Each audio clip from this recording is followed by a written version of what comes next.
जय हिमालय जय भारत। हिमालय लोक यूट्यूब चैनल में आपका स्वागत है और मैं हूं जर्नलिस्ट डॉक्टर हरीश चंद्र लखेड़ा। हिमालय वासियों का प्राचीन धर्म क्या था, कभी सोचा आपने?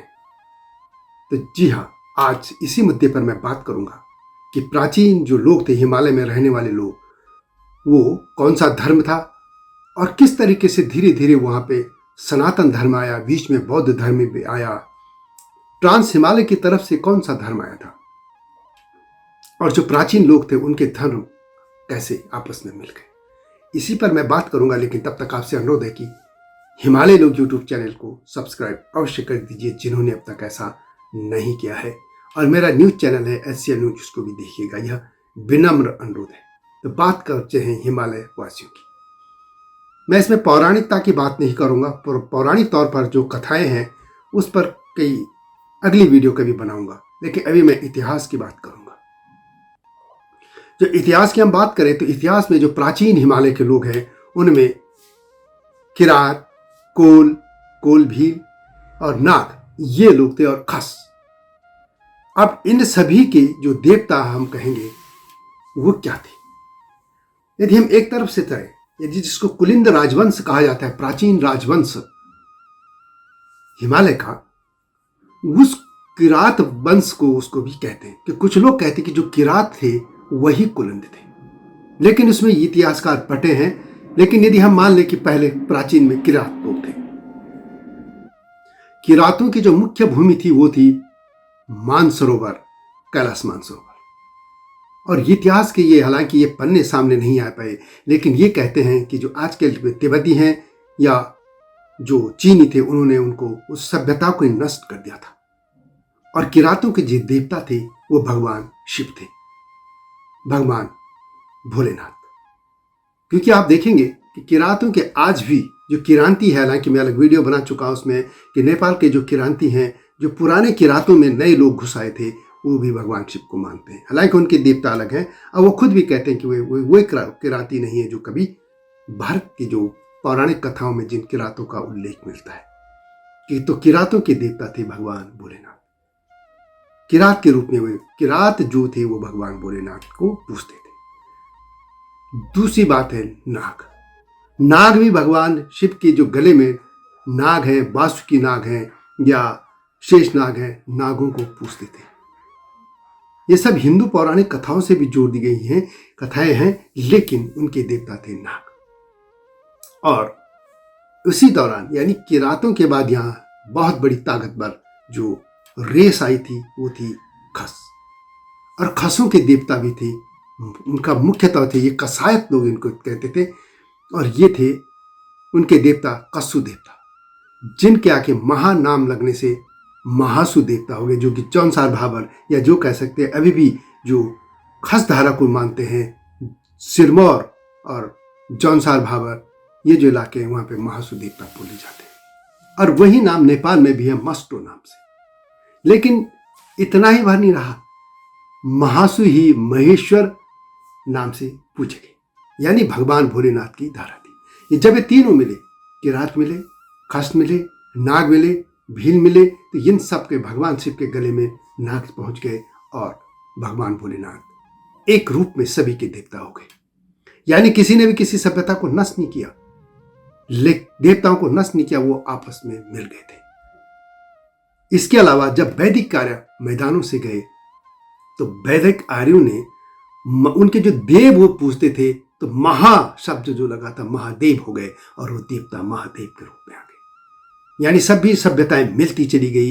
ये कोई मेसोपोटामिया या कहीं की सभ्यताएं या यूनान की सभ्यताएं नहीं थी जो नष्ट कर दी गई थी और अपने देवता थोपते गए थे, अपने धर्म थोपते गए थे। नहीं, वहां पे जो भी गए उन्होंने एक सामंजस्य ऐसा बिठाया कि वो देवता भी पूजित रहे और अपने ऐसे हो गए कि वो देवता सभी के थे।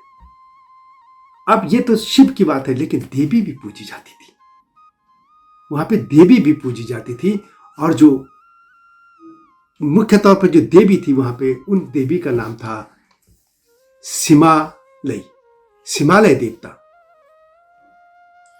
जो देवी थी वो थी सिमालयी देवी, और शिमालयी थे, हिम शब्द बन गया, और शिमालय से हिमालय होगा, और हिमा, शिमा, और हिमा से जाते जाते उमा बन गई। और वही देवी फिर पार्वती, नंदा, हेमावती के नाम से पूजी जाने लगी। यही नहीं था, नैना देवी, यदि आप नैना देवी देखें तो ये मुख्य तौर पर खस जो रेस थी उनकी देवी थी।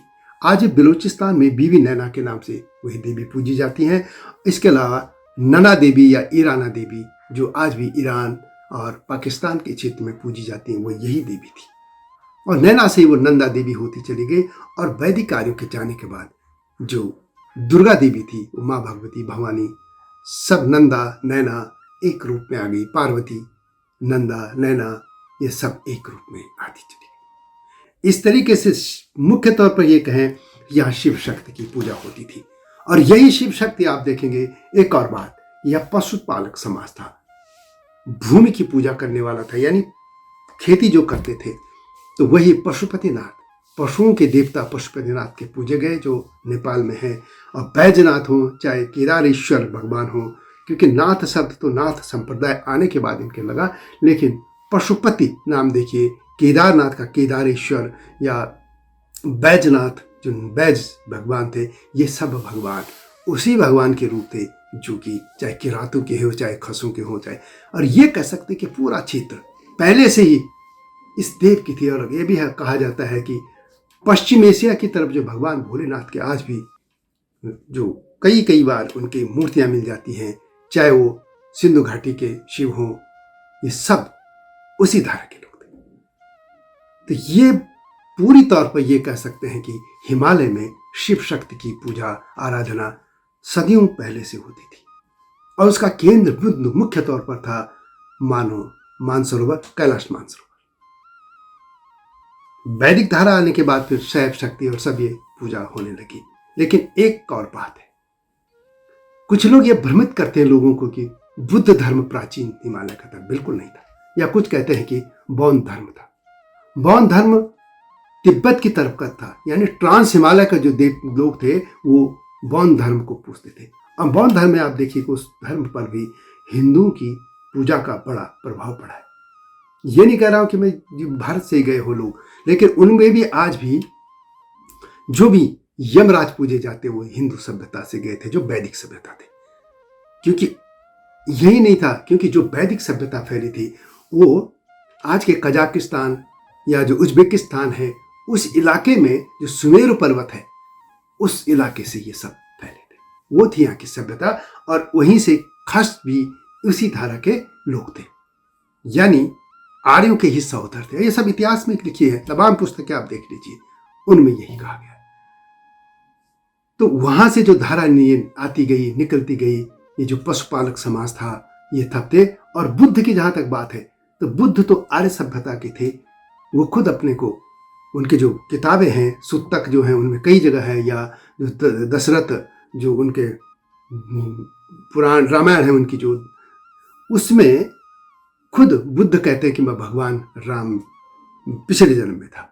और ये भी कह सकते हैं कि बुद्ध आर्य धारा थे। कुछ लोग कहते हैं वैसे नेपाल के कि वो खस क्षेत्रीय थे, खसों से निकले थे। लेकिन जो भी हो, बुद्ध तो 2500 साल पहले, क्राइस्ट से पहले 623 के आसपास बुद्ध का जन्म हुआ था।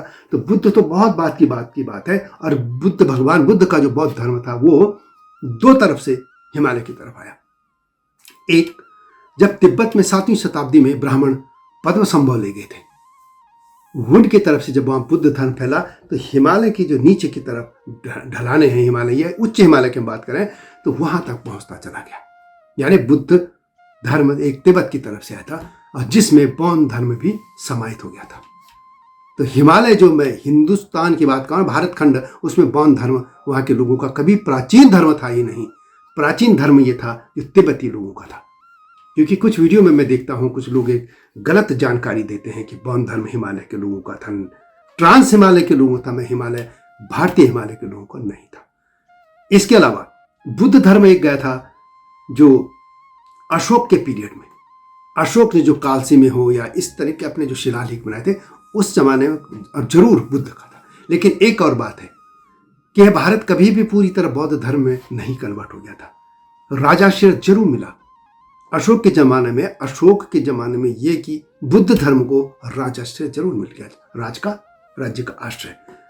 उस समय बुद्ध के नाम पे उनका जो धर्म प्रचार भी हुआ, एक मिशनरी के तौर पर काम किया और उन्होंने अपने शिलालेख ये सब कुछ लगाए, लेकिन हिंदू धर्म जिसको सनातन धर्म था वो कायम रहा।